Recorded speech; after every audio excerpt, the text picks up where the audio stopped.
तो आइए हम लोग जानते हैं न्यूक्लियर प्रोग्राम इन इंडिया यानी कि भारत के परमाणु कार्यक्रम के बारे में। तो परमाणु कार्यक्रम के बारे में जानने से पहले हम लोगों को भारत के परमाणु कार्यक्रम के जनक यानी जो पितामह हैं भारत के परमाणु कार्यक्रम के, उनके बारे में जानना बहुत जरूरी है। ये फोटो है होमी जहांगीर भाभा की, जो भारत में परमाणु कार्यक्रम के जनक माने जाते हैं। इनका जन्म 30 अक्टूबर 1909 को हुआ था और 24 जनवरी 1966 को अल्पायु में मात्र 56 साल की आयु में इनका देहावसान हो गया था।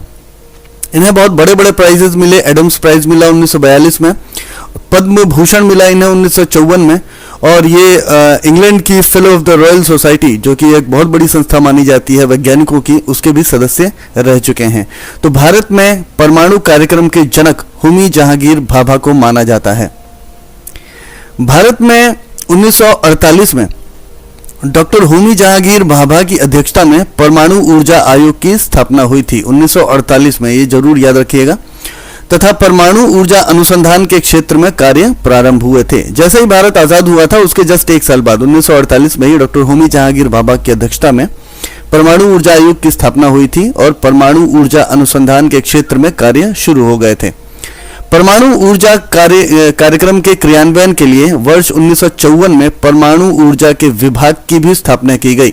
तो 1948 में अनुसंधान का काम चालू हुआ, परमाणु ऊर्जा आयोग बना और 1954 में परमाणु ऊर्जा विभाग की स्थापना की गई और फुल फ्लैश पूरी तरह से परमाणु ऊर्जा पर रिसर्च शुरू हो गई। अब जानते हैं हम लोग भारत के परमाणु अनुसंधान केंद्रों के बारे में। भारत का जो प्रमुख अनुसंधान केंद्र है वो है भाभा परमाणु अनुसंधान केंद्र यानी भाभा एटॉमिक रिसर्च सेंटर। ये मुंबई में 1957 में स्थापित किया गया था, ये जरूर याद रखिएगा। ये मुंबई में है और 1957 में इंस्टॉल हुआ था। यह भारत का प्रमुख अनुसंधान केंद्र है। इस केंद्र ने उद्योग, औषधि, कृषि, ऊर्जा वगैरह वगैरह ये जो भी ऐसे क्षेत्र हैं जहां पर परमाणु ऊर्जा काम आ सकती है इस तरह की प्रौद्योगिकी का विकास किया है, रिसर्च किया है और इस तरह की प्रौद्योगिकी टेक्नोलॉजीज का विकास भाभा एटॉमिक रिसर्च सेंटर में होता है। कनाडा के सहयोग से यहाँ पर एक साइरस CIRUS, इसका फुल फॉर्म है Canadian Indian reactor uranium system, Canadian Indian reactor uranium system यहाँ पे लिखा भी हुआ है। तो कनाडा के सहयोग से यहाँ स्थापित साइरस तापीय रिएक्टर का मुख्य उद्देश्य समस्थानिकों यानी आइसोटॉप्स का उत्पादन करना और उनके उपयोग को बढ़ावा देना है। तो साइरस में आइसोटॉप्स का उत्पादन होता है। आइसोटोप्स यानी कि समस्थानिक, इसके बारे में थोड़ा बहुत जो लोग केमिस्ट्री जानते होंगे या वैसे भी हम लोग 9th-10th में पढ़ते हैं समस्थानिक क्या होते हैं, आइसोटोप्स क्या होते हैं। तो समस्थानिक जो होता है, आइसोटोप्स होते हैं, परमाणु ऊर्जा के क्षेत्र में इनका बहुत ही ज़्यादा इंपॉर्टेंस होता है क्योंकि यही एक रॉ मटेरियल की तरह काम करते हैं। तो साइरस जो है वो कनाडा के सहयोग से बनाया गया है और इसका मुख्य उपयोग है आइसोटोप्स का उत्पादन करना और उनके उपयोग को बढ़ावा देना। तो भाभा परमाणु अनुसंधान केंद्र के बारे में कुछ बातें याद रखिएगा। मुंबई में स्थित है, 1957 में स्थापित हुआ था। शांतिपूर्ण कार्यक्रमों में, परमाणु ऊर्जा के शांतिपूर्ण कार्यक्रमों में यह काम करता है और यहाँ पर कनाडा के सहयोग से स्थापित साइरस CIRUS तापीय रिएक्टर है। यहाँ पर और भी जो रिएक्टर्स हैं वो है ध्रुव अनुसंधान रिएक्टर में रेडियो आइसोटोप्स को तैयार करने के साथ साथ परमाणु तकनीक तथा पदार्थों के शोध पर कार्य किया जाता है। यह भारत का सबसे बड़ा परमाणु रिएक्टर है। तो ध्रुव जो परमाणु रिएक्टर है वो भारत का सबसे बड़ा परमाणु रिएक्टर है। ये भी बार्क के अंतर्गत BARC के अंतर्गत काम करता है। वर्ष 1964 में BARC ने गैलियम आर्सेनिक अर्धसंचालक लेजर यानी गैलियम आर्सेनाइड सेमीकंडक्टर लेजर का निर्माण किया था।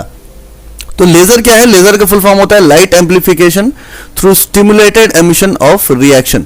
तो 1964 में गैलियम आर्सेनिक अर्धचालक लेजर का जो निर्माण था वो BARC यानी भाभा एटॉमिक रिसर्च सेंटर ने ही किया था। ध्रुव के बारे में याद रखिएगा कि भारत का सबसे बड़ा परमाणु रिएक्टर है, मुंबई में है और BARC के अंतर्गत कार्य करता है। भारत का पहला परमाणु रिएक्टर अप्सरा, ये जरूर याद रखिएगा, भारत का पहला परमाणु रिएक्टर अप्सरा था, जिसे 1956 में स्थापित किया गया था। दूसरा जो प्रमुख परमाणु अनुसंधान केंद्र है वो है इंदिरा गांधी परमाणु अनुसंधान केंद्र। इसको IGCAR कहते हैं, यानी Indira Gandhi centre for atomic research.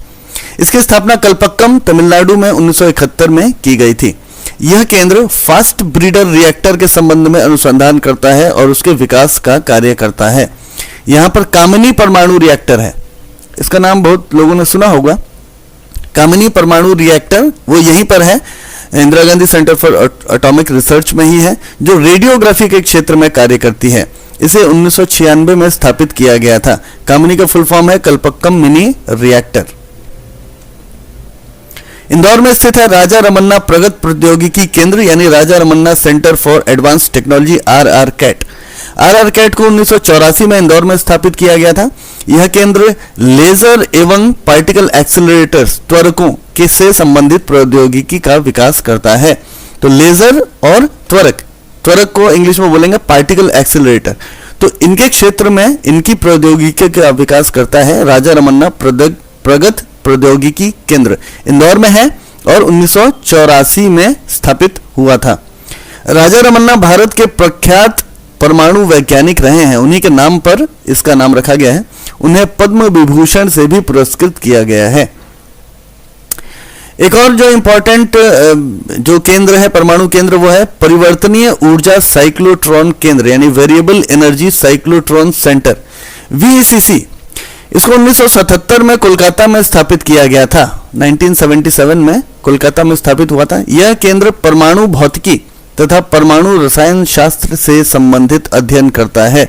तो कौन कौन से हम लोगों ने परमाणु केंद्र देख लिए हैं भारत के? भाभा परमाणु अनुसंधान केंद्र, यह मुंबई में 1957 में स्थापित हुआ। उसके बाद इंदिरा गांधी परमाणु अनुसंधान केंद्र, ये 1971 में कलपक्कम में स्थापित हुआ। राजा रमन्ना प्रगत प्रौद्योगिकी केंद्र, यानी Raja Ramanna centre for advanced technology, ये इंदौर में 1984 में स्थापित हुआ। और परिवर्तनीय ऊर्जा साइक्लोट्रॉन केंद्र, यानी वेरिएबल एनर्जी साइक्लोट्रॉन सेंटर, ये कोलकाता में 1977 में स्थापित हुआ। कुछ याद रखने वाली बात है, जैसे कि साइरस CIRUS, ये एक तापीय रिएक्टर है जो कि कनाडा के सहयोग से बनाया गया है, BARC के अंतर्गत काम करता है। ध्रुव अनुसंधान रिएक्टर भारत का सबसे बड़ा परमाणु रिएक्टर है, BARC के अंतर्गत काम करता है। भारत का पहला परमाणु रिएक्टर अप्सरा था, जिसे 1956 में इंस्टॉल किया गया था।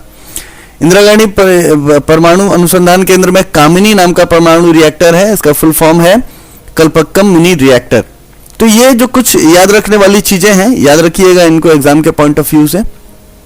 अब भारत में जो प्रमुख परमाणु विद्युत गृह हैं जो एक्चुअली काम कर रहे हैं अभी, प्रपोज्ड तो बहुत सारे हैं, लेकिन जो एक्चुअली अभी काम कर रहे हैं और विद्युत बना रहे हैं, उत्पादन कर रहे हैं, वो है तारापुर परमाणु विद्युत गृह, जो कि 1969 में बना था। ये पालघर डिस्ट्रिक्ट महाराष्ट्र में है। इसकी क्षमता 1400 मेगावाट है। रावत भाटा परमाणु विद्युत केंद्र, ये 1972 में चित्तौड़गढ़ जिले में राजस्थान में स्थित है। 1180 मेगावाट की इसकी क्षमता है।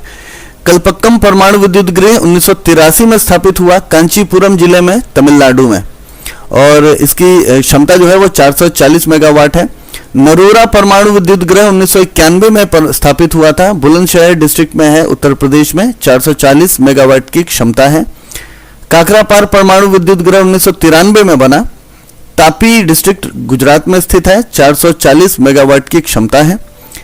कैगा परमाणु विद्युत गृह 2000 में बना, यह उत्तर कन्नड़ जो कि डिस्ट्रिक्ट है कर्नाटक में, वहां पे स्थित है, 880 मेगावाट की क्षमता है। और कुडनकुलम परमाणु विद्युत गृह 2013 में स्थापित हुआ, ये तिरुनेलवेली तमिलनाडु में स्थित है और 2000 मेगावाट की क्षमता है इसकी। तो ये वो परमाणु विद्युत गृह हैं भारत के जो अभी काम कर रहे हैं।